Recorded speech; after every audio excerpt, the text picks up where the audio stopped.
जय श्री कृष्ण, राधे राधे एंड जय गुरु जी Aries. Thank you so much for signing in today. So Aries, आज इस वीडियो में रीडिंग चेक करेंगे क्विकली कि सेकंड हाफ ऑफ जुलाई आपका कैसा रहने वाला है। अगर आपने फर्स्ट हाफ चेक नहीं किया है अभी तक, then you should go and check the first one, because energy flows from first to the second. So एक सीक्वेंस में जाना बहुत ज़रूरी होता है। सो ओके, स्टार्ट करते हैं with your energy, because time is precious, you are precious. तो मैं आपका टाइम क्यों बर्बाद करूँ, है ना। शॉर्ट एंड क्विक में रीडिंग को रखते हुए फटाफट से आपकी प्रेडिक्शन देख लेते हैं। माई angel and my spirit guide, please give me card के एरीज का इन 15 दिनों का टाइम पीरियड कैसा रहने वाला है, यानी सेकेंड हाफ ऑफ जुलाई कैसा रहेगा हमारे लवली एरीज का। सो सबसे पहला card S of pentacle. Next हमारे पास है 10 of wand, 2 cards. My angel and my spirit guide, please give me 2 more cards for the energy of Aries. Okay, page of cups, 5 of cups. Okay, so Aries यहाँ पर दिखाई दे रहा है that a new beginning is waiting for you but with lots of responsibilities, किसी तरीके की responsibilities, and that is the marriage. Aries के reading में मुझे मैरिज यहाँ पर दिखाई दे रही है। एक नए, जैसे होता है एक नई शुरुआत, लाइफ का न्यू फेज।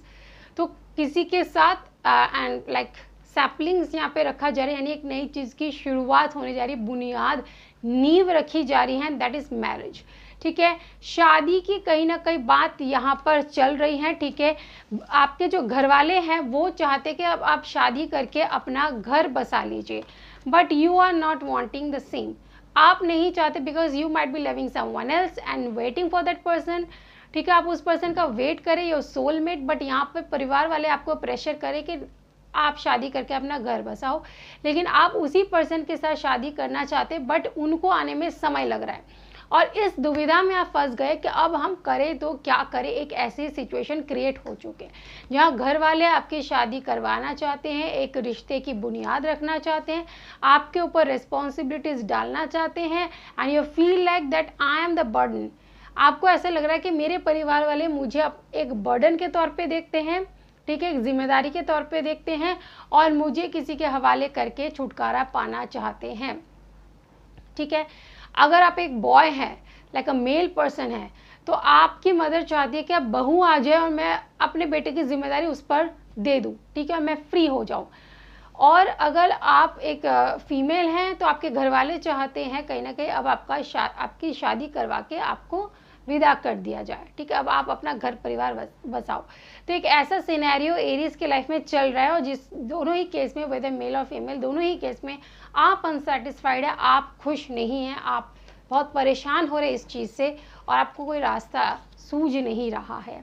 ठीक है, लीव ऑन डिवाइन। ठीक है, सरेंडर टू डिवाइन, डिवाइन पे छोड़ दीजिए, जो बेहतर होगा वो करेंगे।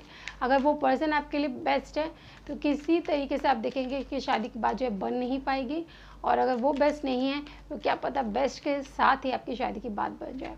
इसी के साथ आपका करियर देख लेते हैं एरीज। तो हमारे पास पहला कार्ड है द लवर्स का कार्ड, एंड देन हमारे पास है द डेथ का card. So if you are any sorts of partnership work, अगर आप किसी के साथ मिलकर कोई काम कर रहे हैं अभी तक, तो ये डेथ का कार्ड कह रहे हैं यू शुड एंड दैट, अभी उसे ख़त्म कर दीजिए, बिकॉज उस पर्सन के साथ अगर आप काम को कंटिन्यू करेंगे फ्यूचर में वो काम ख़त्म होगा, बर्बाद होगा। इसलिए यूनिवर्स चाहते हैं कि you should stop that right now, अभी उस काम को आप ख़त्म कर दीजिए।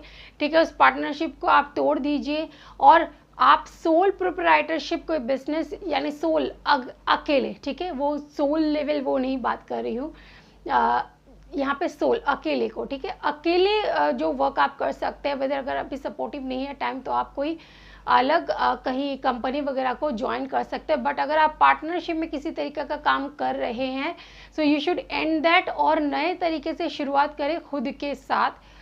सोल प्रोप्राइटरशिप और किसी के अंडर में जाकर आप काम कर सकते हैं, बट ये पार्टनरशिप वाला वर्क आपके लिए इन फ्यूचर फेवरेबल नहीं रहेगा। ठीक है, लॉस हो सकता है भारी, तो उससे यूनिवर्स अभी आपको बचाना चाहते हैं, आप उससे साइडलाइन हो जाइए। ठीक है, बाकी आगे फिर बेस्ट रहेगा आपका करियर अगर आप ऐसा करते हैं तो। ठीक है, मतलब जो भी सिचुएशन सिनेरियो इस समय आपके करियर की चल रही है वो ठीक नहीं है, उसको आपको इस सिचुएशन को एंड करना होगा, नए तरीके से चीज़ों को शुरू करने की सलाह यूनिवर्स आपको दे रहे हैं। देखते हैं आपके पर्सन की एनर्जी कैसी है। फाइनेंशियल कॉन्स्ट्रेंट, अगर आप जिस पर्सन का वेट कर रहे हैं कि वो आए, आप उनसे शादी करना चाहते हैं, तो पॉसिबल हो नहीं पा रहे हैं because they are financially not that much great, ठीक है, फाइनेंशियली इतने अच्छे नहीं हैं, इसलिए वो आ नहीं पा रहे हैं। और उन्हें इस समय खुद ही उनके लाइफ में पर्सनल हीलिंग की ज़रूरत है। उनकी ज़िंदगी की खुशियाँ इसलिए उनके पास नहीं है क्योंकि वो फाइनेंशियली स्टेबल नहीं है, उनको खुद को इमोशनली हील करने की ज़रूरत है।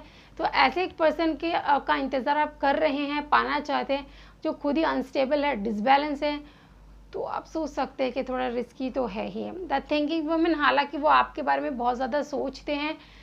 देखिए, सोचना अलग बात है, ब्रोकन हार्ट, उन्होंने कहीं ना कहीं ये चीज़ एक्सेप्ट कर ली कि आपके साथ अब उनका फ्यूचर नहीं है। सी एरीज, जो भी करें अपने लाइफ में बहुत सोच समझ कर करें, क्योंकि जिसका आप इंतज़ार कर रहे हैं वो पर्सन एक्शन ओरिएंटेड पर्सन है ही नहीं, वो एक्शन लेना ही नहीं चाहते, वो अपने ज़िंदगी की जो सिचुएशन है ना उसे एक्सेप्ट करके उसी में खुद को एब्जॉर्ब कर लेते हैं। They are not the person, try नहीं करते कि मुझे उस चीज़ से बाहर निकलना होगा रेदर, और मुझे सिचुएशन को सही करने के लिए कुछ करना होगा। अगर हम एरीज से प्यार करते हैं तो उन्हें पाने के लिए कुछ एफर्ट्स हमें डालने होंगे। बट आप ऐसे पर्सन से डील कर रहे हैं एरीज, वो फाइनेंशियली वीक है और उसी चीज़ को एक्सेप्ट करके उसी हिसाब से चल रहे हैं। सही करने की ज़रूरत है, यूनिवर्स उन्हें साइन देते हैं बट वो सही कर नहीं रहे हैं खुद को, आपके बारे में सिर्फ सोच रहे हैं, दिल टूटा हुआ है, लगता है उन्हें कि अब हम एरीज को पा नहीं सकते, बट पाने के लिए खुद भी तो मेहनत करनी पड़ेगी एरीज, बट वो मेहनत करना नहीं चाहते हैं।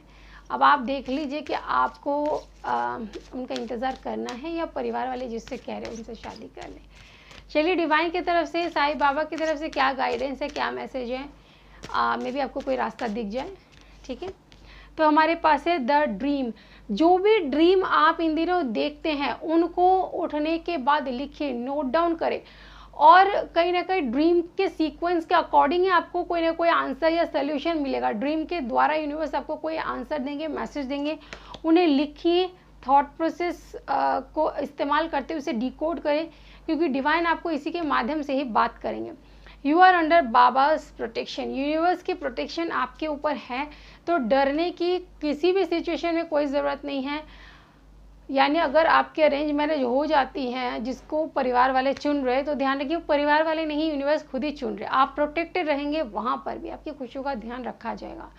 और अगर ये पर्सन आपके लाइफ में कम बैक कर सकते हैं, कुछ कर सकते हैं, तो वो भी ध्यान में रखिए कि फ्यूचर उनके साथ भी प्रोटेक्टेड रहेगा डिवाइन की ब्लेसिंग से। दोनों ही केस में आप प्रोटेक्टेड हैं, आपको टेंशन लेने की कोई ज़रूरत नहीं है। ठीक है, सो इसी के साथ वीडियो को एंड करती हूँ, मिलूंगी आपके साथ नेक्स्ट वीडियो में। तब तक खुश रहिए, अपना ख्याल रखिए।